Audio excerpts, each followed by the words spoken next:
मसीह के मधुर नाम में आप सबको जय मसीह की। मैं समझता हूं कि आप अपने अपने घरों में सुरक्षित हैं और परमेश्वर की उपस्थिति को अपने जीवन में आप अनुभव कर रहे हैं। परमेश्वर आप सबको आशीष दे और अपने पंखों के आड़ में छिपा के रखे, यही मेरी प्रार्थना है।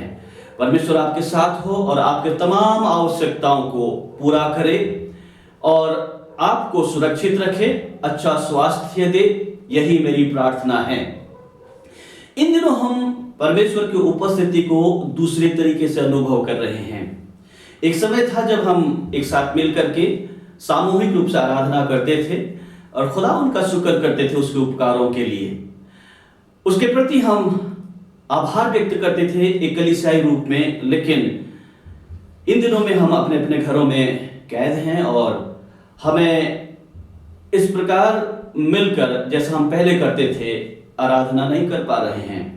लेकिन मुझे उम्मीद है कि आप पारिवारिक रूप से अपने बच्चों के साथ, परिवार के अन्य सदस्यों के साथ मिलकर उस जीवित परमेश्वर का धन्यवाद कर रहे हैं जिसने एक और खूबसूरत दिन हमारी जिंदगी में जोड़ा है।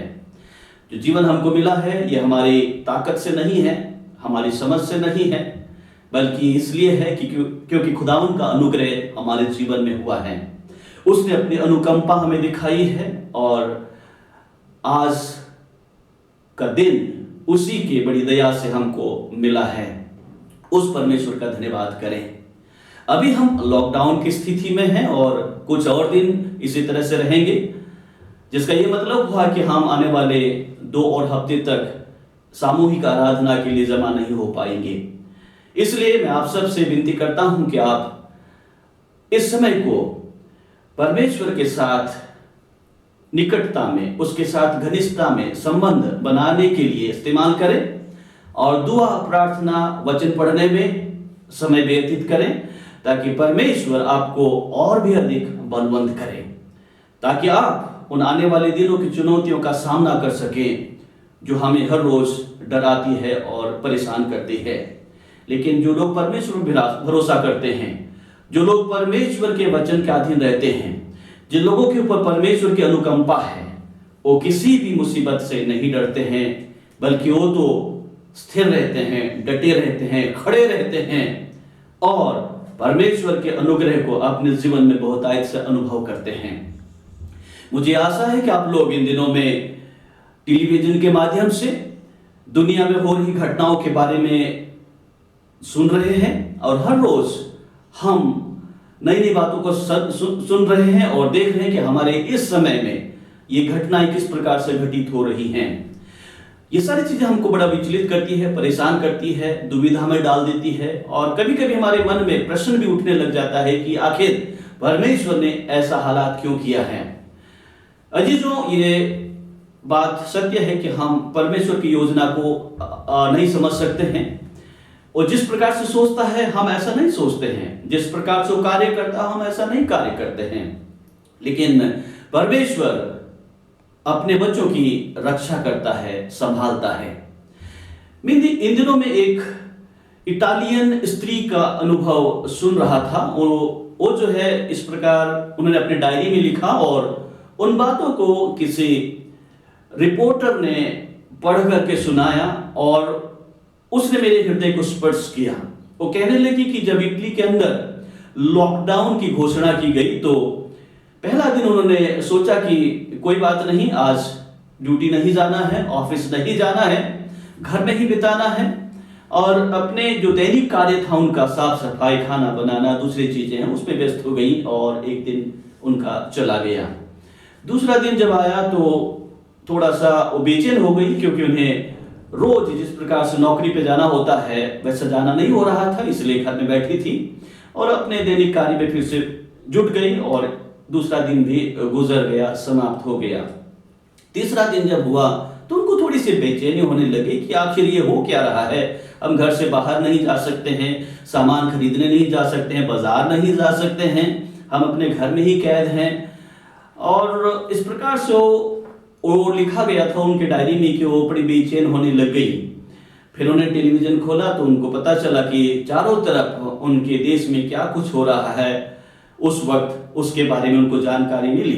उनका मन थोड़ा बेचैन इसलिए हुआ क्योंकि उनको पता चला कि उनके देश में लोग बेमौत मारे जा रहे थे। डॉक्टर्स, पैरामेडिकल स्टाफ, नर्सेस सभी अपने प्रयास कर रहे थे कि लोगों को मरने से बचाए, लेकिन लोग मरते ही जा रहे थे। दिन गुजरता चला गया, काफी दिन बीत गया। उसके बाद उनका मन और भी व्याकुल हो गया जब उनको पता चला कि उनके देश में मरने वालों की संख्या दुनिया में सबसे ज्यादा हो चुका है। जब ये बात उनको खबर लगी तो बड़ी दुखी और परेशान हो गई। उन्होंने सोचा कि चलो मैं छत पे चलती हूँ, वहां जाके देखूं यदि कोई दिखाई देते हैं, क्योंकि खिड़की खोल कर जब उन्होंने देखा तो सड़क में उनको कोई भी व्यक्ति नजर नहीं आया और बिल्कुल व्याकुल और दुखी और परेशान हो चुकी थी। जब वो छत पे गई तो उन्होंने दूर एक लड़की को देखा जो अपनी गिटार लिए कुछ बजा रही थी। जोर जोर से आवाज लगाकर उनसे बातचीत करने का प्रयास किया, उनसे बातचीत हुआ तो उनका मन थोड़ा हल्का हो गया।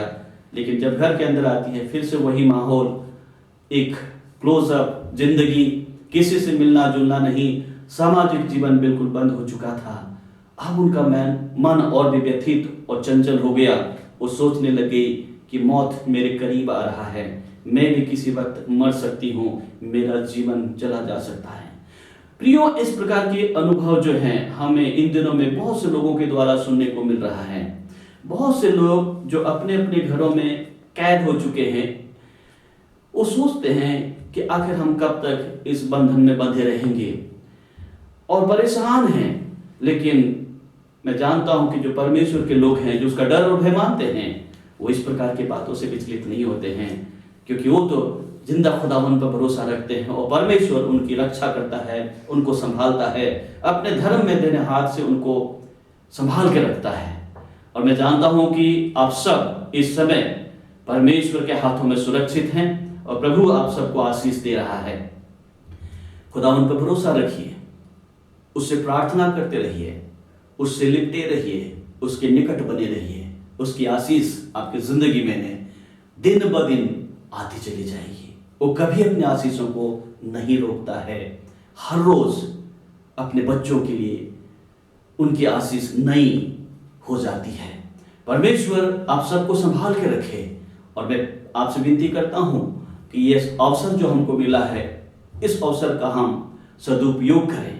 परमेश्वर के वचन पढ़ने में, उससे विनती करने में समय बिताएं। हम उन लोगों के लिए प्रार्थना करें जो दुखी और परेशान हैं, उन लोगों के लिए प्रार्थना करें जो हॉस्पिटल्स में बीमार हैं।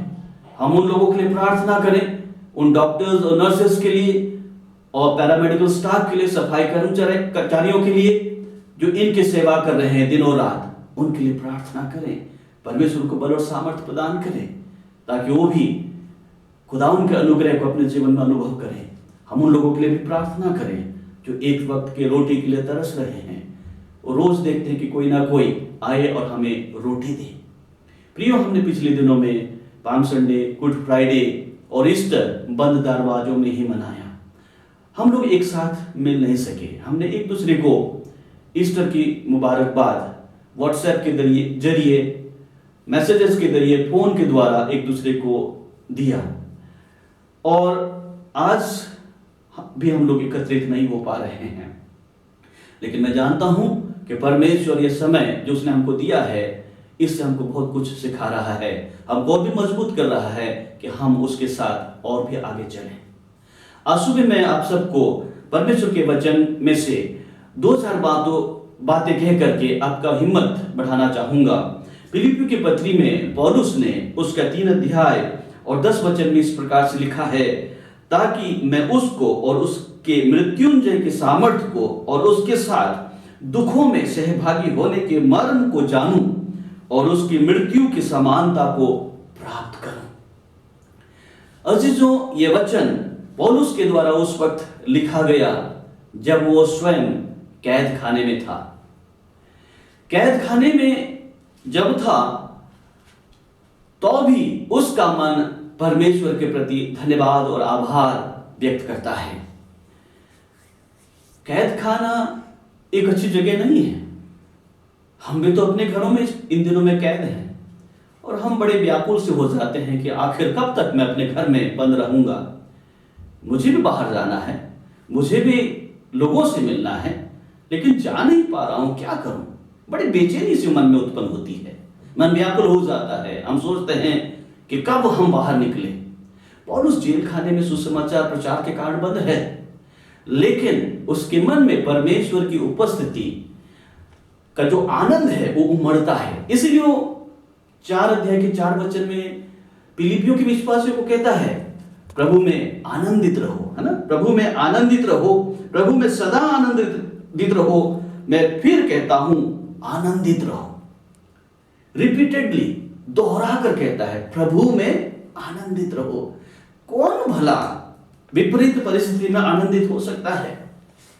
हमारे मन में विपरीत परिस्थिति के समय क्या होता है? एक शिकायत होती है, कुड़कुड़ाना होता है।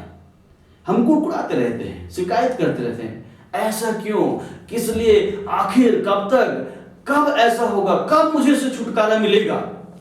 यही हमारे मन में रहता है, बार बार उमड़ता रहता है। लेकिन पौलुस के मन देखिए, वो कहता है आनंदित रहो। यद्यपि इन दिनों में फिलिपियों के विश्वासियों को बड़ी संकट का सामना करना पड़ रहा है, लेकिन पौलुस उनको कहता है खुश रहो, आनंदित रहो, मगन रहो, खुदावंत का धन्यवाद करो, उसकी स्तुति करते रहो। प्रियो, ये बहुत जरूरी है। हम जो उसके बच्चे हैं, उसके डरवैये हैं, हमको प्रभु में आनंदित रहने के लिए खुदावंत का कलाम उत्तेजित करता है, उत्साहित करता है, हमें आगे बढ़ने को कहता है।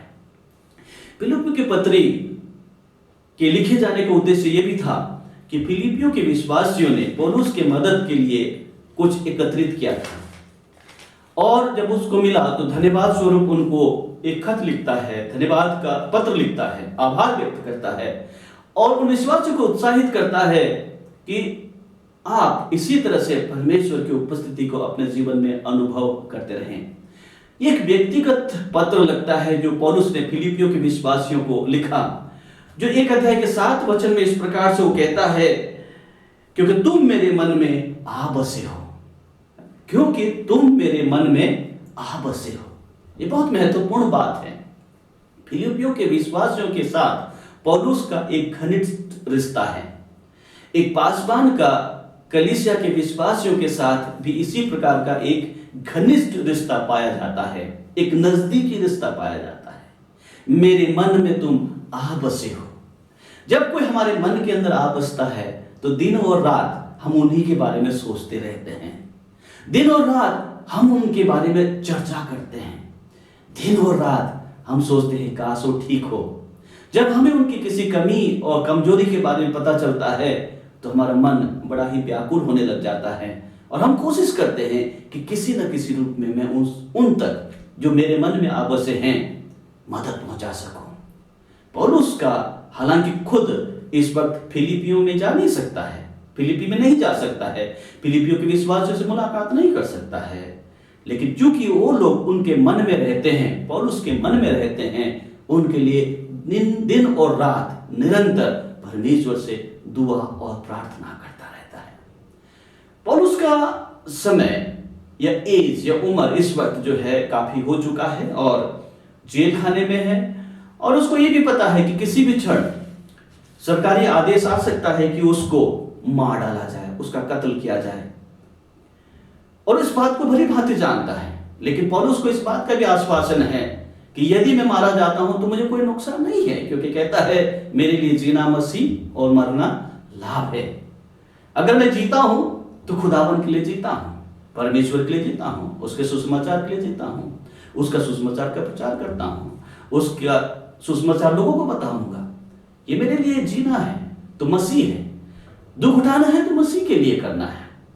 लेकिन अगर मैं मारा जाता हूं, मेरे जीवन मुझसे छीन ली जाती है, तो अभी मुझे नुकसान नहीं है, क्योंकि तब मैं इन तमाम दुनिया की तकलीफों से आराम पा करके अपने खुदावन के पास, उसके हुजूरी में जाऊंगा, उसके नजदीकी में जाऊंगा, उससे बातचीत करूंगा।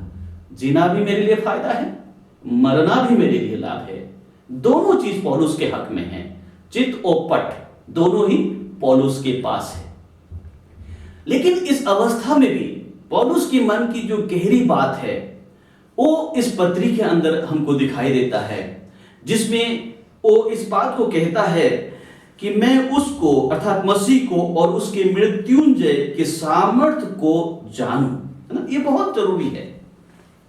हमने पिछले दिनों में प्रभु यीशु मसीह का क्रूस पे चढ़ाया जाना, उसका दुख उठाना, उसका प्रताड़ित किया जाना, लोगों द्वारा उसका उपहास किया जाना और क्रूस पर उसको मारा जाना, इन तमाम बातों के ऊपर अध्ययन किया था, देखा।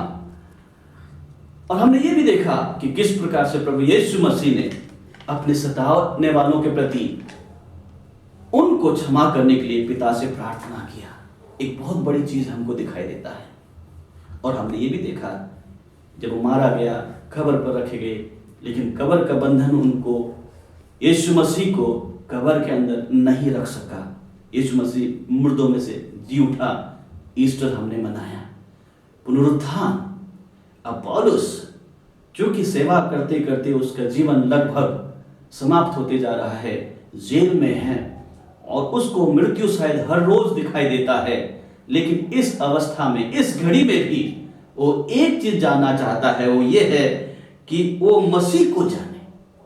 जानना दो प्रकार से होता है। आप मेरे बारे में जान सकते हैं, मेरी किताब अगर मैंने लिखा है तो उसके द्वारा, या किसी को पूछ करके, एक प्रकार से वो चीज है जो हम एक दूसरे को जानते हैं।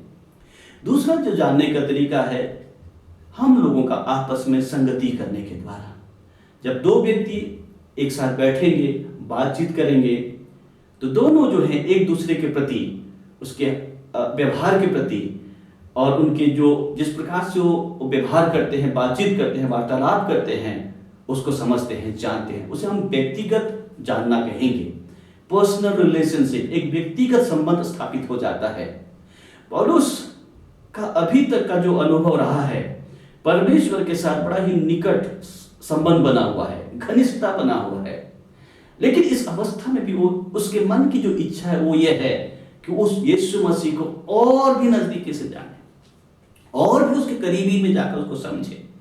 ये तभी होगा जी जो जब हम उसके साथ संगति करेंगे, उससे बातचीत करेंगे, उससे कहेंगे प्रभु तुम उससे बातचीत कर। उससे बातचीत करने का क्या तरीका है? परमेश्वर का वचन जो हमारे हाथों में है। जब हम इसे पढ़ते हैं तो ये खुदावन का कलाम है, वो हमसे बातचीत करता है। आज हमारे लिए यही है।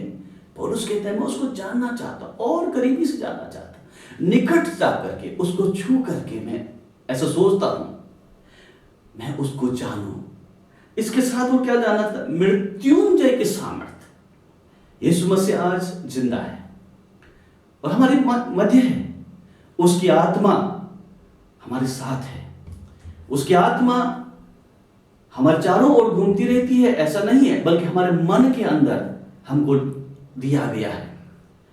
यीशु मसीह को जिस सामर्थ्य ने मृत्यु में से जिंदा किया, पौलुस उसी सामर्थ्य को जानना चाहता है। कौन सा सामर्थ्य है जिसको यीशु मसीह को मृत्यु में से जिंदा करता है? वो सामर्थ्य स्वयं परमेश्वर है। खुदावन ने यीशु मसीह को मृतकों में से जिलाया है। वो उसको भी जानना चाहता है, उसके निकट रहना चाहता है, उसके सामर्थ्य को अपने जीवन में अनुभव करना चाहता है। हमारा मसीही जीवन तब तक हरा हुआ मसीही जीवन होगा जब तक कि हम यीशु मसीह को और उसके मृतकों में से जी उठने के सामर्थ्य को व्यक्तिगत रूप से अपने जीवन में अनुभव नहीं करते हैं, हम संकट और मुसीबतों का सामना नहीं कर सकते हैं। लेकिन जब हम प्रभु यीशु मसीह के मृत्युंजय के सामर्थ्य को अपने जीवन में अनुभव कर लेते हैं, तो हमें किसी प्रकार का डर और संकट और मुसीबतों का सामना करने से हम नहीं हिचकिचाएंगे, बल्कि उनका सामना दृढ़ता पूर्वक कर सकते हैं। प्रभु यीशु मसीह की उपस्थिति मानो ऐसी हो जाती है जैसे एक करीब मित्र के साथ दोनों जब एक साथ साथ चलते हैं तो वैसे ही होता है। पौलुस यही कहता है कि मैं उस यीशु मसीह को और भी करीबी से जानना चाहता हूं। मैं उसकी मृत्यु में से जी उठने की जो सामर्थ, वो सामर्थ जिसने यीशु मसीह को मृत्यु में से जिलाया है, उसको भी और घनिष्ठता से जानना चाहता हूं, निकटता से जानना चाहता हूं, उसको अपने जीवन में अनुभव करना चाहता हूं। प्रियो, इन दिनों हमारे लिए खूबसूरत अवसर है जब हम यीशु मसीह के इस मृत्युंजय के सामर्थ्य को अपने जीवन में अनुभव कर सकते हैं। जब हम मृत्युंजय के सामर्थ्य को अपने जीवन में अनुभव कर लेते हैं तो हमको बड़ा हिम्मत और हिया प्रदान करता है, जो पौलुस कहता है। एक और बात जो यहाँ कहता है वो उसके साथ दुखों में सहभागी होने के मर्म को जानो। उसके साथ दुखों में सहभागी होने के मर्म को जानो। हम अपने मित्रों के बर्थडे पार्टी में शामिल होना पसंद करते हैं। हम अपने अजीजों के शादी ब्याह के भोज में शामिल होना अच्छा लगता है, हमको अच्छा लगता है। हमें जहां संगीत और मनोरंजन का साधन तैयार होता है वहां जाकर प्रतिभागी होने में अच्छा लगता है। लेकिन यदि कोई कहे कि मुझे बड़ी पीड़ा हो रही है, मैं दुख में हूं, तुम भी मेरा दुख अनुभव करो, तो शायद ही हम उसको अपने जीवन में लेते हैं। हम सोचते हैं अरे आप पीड़ा में हो तो मैं आपकी पीड़ा को क्यों उठाऊं, मुश्किल हो जाता है। लेकिन पौलुस चाहता है कि वो स्वयं यीशु मसीह ने जो दुख क्रूस पर उठाया उस दुख को वो अपने जीवन में अनुभव करे। प्रियो, यीशु मसीह का जो दुख क्रूस पे है, जो उसने उठाया, वो हमारे शब्दों के वर्णन से बाहर है। हम उसको अपने शब्दों के द्वारा उसको उच्चारित नहीं कर सकते हैं। अगर हम उसको थोड़ा भी अनुभव करें अपने जीवन में तो हमको लगेगा कि ओ कितना बड़ा परेशानी है। जब हमारे शरीर में थोड़ा सा भी दर्द होता है, जब हमको लगता है कि ये दर्द जो है कब निकलेगा, परेशान हो जाते हैं, तो हमें बड़ी कठिनाई होती है। हम चाहते हैं कि जल्दी से जल्दी उसे छुटकारा प्राप्त करें, तो हम दूसरे के दुख को अपने शरीर में क्यों अपनाएं। लेकिन पौलुस को यही अच्छा लगता है कि वो यीशु मसीह का जो दुख है, जो उसने उठाया, उसको अपने जीवन में साक्षात अनुभव करे। ये दुख हमें बल देता है। यीशु का क्रूस हमें नई साहस प्रदान करता है। यीशु हमारे जैसा दुख सुख भोगी मनुष्य बनकर संसार में आया, लेकिन मृत्यु का बंधन उसको बंद करके नहीं रख सका। वो मृतकों में से जी उठा, जिंदा है। हालेलुया। वो सर्व सामर्थी है और कोई भी उसको बांध नहीं सकता है। अधोलोक की कुंजियां उसके पास हैं। वो विजय मसीह है। अजीजों, हम पौलुस के समान यही दुआ करें कि मैं उस यीशु मसीह को, जिसको खुदावन ने इस धरती पर भेजा और जो उसने हमारे लिए दुख उठाया, उसमें थोड़ा सा भी हम सहभागी होते हैं तो हम उसके ताकत को, उसके सामर्थ्य को अपने जीवन में बहुतायत से अनुभव करते हैं। मेरी प्रार्थना यह है कि आप सब इन दिनों में प्रभु यीशु मसीह को और उसको जिस सामर्थ्य ने मृत्यु में से जिलाया है, उसको आप अपने जीवन में बहुतायत से अनुभव करें और परमेश्वर आपको बड़ी आशीष दे। आइए हम दुआ करें। प्यारे खुदावन, आज सुबह हम तेरा धन्यवाद करते हैं कि तेरी उपस्थिति हम सब के साथ हमारे घरों में बनी हुई है, हमारे प्रियों के साथ बनी हुई है। प्रभु जी, इन दिनों में बड़ी दुखद घटना हो रही है, लेकिन उसके बीच में तूने हमको संभाला, उसके लिए धन्यवाद करते हैं। हम आज सुबह उन तमाम लोगों के लिए प्रार्थना करते हैं जो इस महामारी से संक्रमित हैं और परेशान हैं। प्यारे प्रभु, हम उन डॉक्टर्स और नर्सेस, पैरामेडिकल स्टाफ, सफाई कर्मचारियों के लिए प्रार्थना करते हैं। प्रभु, उनको अपनी ताकत बल दे और खुदा हर एक को अपने पंखों का आड़ में छिपाना है। इस वक्त मैं कलीसिया के हर एक जनों के लिए भी प्रार्थना करता हूँ। प्रभु, हर एक को सामर्थ्य दे, बल दे, और जहाँ कहीं हैं वहीं पर वो सुरक्षित पाए जाएं। यही मैं तुझसे प्रार्थना करता हूँ। हम सबको आशीष दे। यीशु मसीह के नाम से मांगते हैं, आमीन।